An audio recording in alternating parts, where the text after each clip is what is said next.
Hey guys, Hope here, and today I'm going to be showing you the ways I've stored my soft plastics and tackle from day one to now. So the first way I ever started storing soft plastics was in a tackle box, and a lot of people underestimate a tackle box, but I think it is perfect for the beginner fishermen, bank fishermen, pond hoppers, people like that like to fish, but don't have like to bring a lot of stuff and carry a lot of stuff with them, and a tackle box is perfect for that. So that's the first way I ever started storing soft plastics. So a year or two go by, and the tackle box worked perfect for me, but I started fishing more, and I started to buy a lot more stuff, and that tackle box couldn't hold all of it. So you guys know, buying tackle is addictive. So I started buying more tackle, and I upgraded to a tackle box to a tackle bag. And the tackle bag I got, I still use to this day, and that tackle bag is the Bass Pro Shop Extreme 370 Qualifier. It's red, it's a really big tackle bag. It has a huge compartment in the front, two on the sides, a big mesh pocket in the front, and I can hold a lot of stuff. I can hold my boxes, my loose bags of soft plastics, pliers, line, everything in that bag. So that worked really well for those couple of years.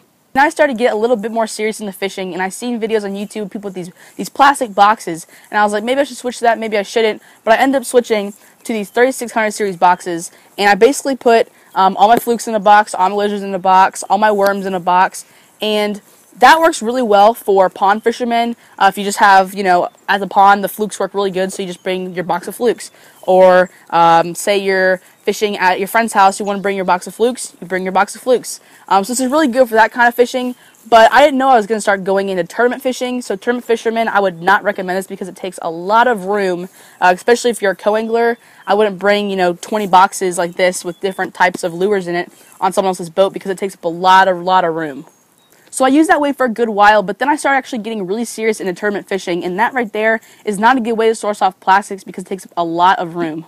So that brings me to my next way to store soft plastics, and I actually still use this today. It's basically a big Tupperware, but inside are bags of soft plastics like this. Ziploc bags. Ziploc bags, all you do is take a Ziploc bag. You can either label it or not. I don't label them, but this right here is my swim baits and flukes.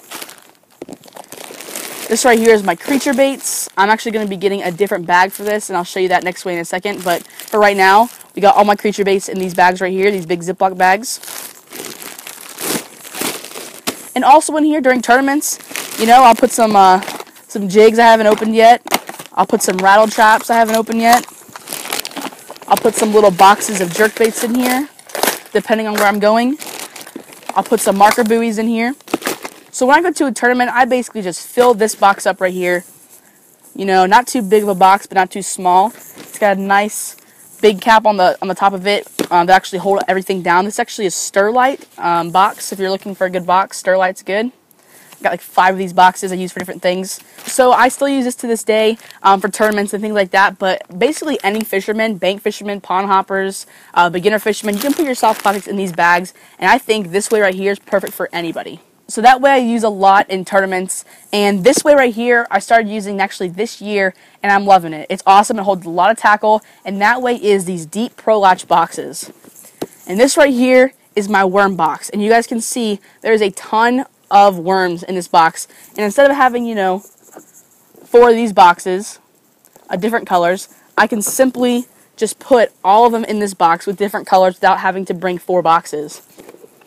And I mean, you guys can see in there, it's pretty full, holds a lot of stuff, a lot of worms. You can put them different ways. You can put them this way, you can put them to the side. If you have big worms, you can put them in the back. There's tons of different ways you can put them in these boxes right here. So to this day, for storing soft plastics, I use these big boxes with the Ziploc bags, and also these big Plano boxes. So guys, that is everything for this video. If you guys are not already following me on Periscope, make sure to do that at the Bassmaster1231 because I will have some really cool things coming soon, from tournament recaps to on the water at a tournament, going to a tournament, a bunch of cool stuff like that. So make sure to add me on Periscope again at the Bassmaster1231. If you guys like this video, make sure to give the video a thumbs up. If you have any comments or questions, go ahead and comment below. Till next time, we'll see you guys later.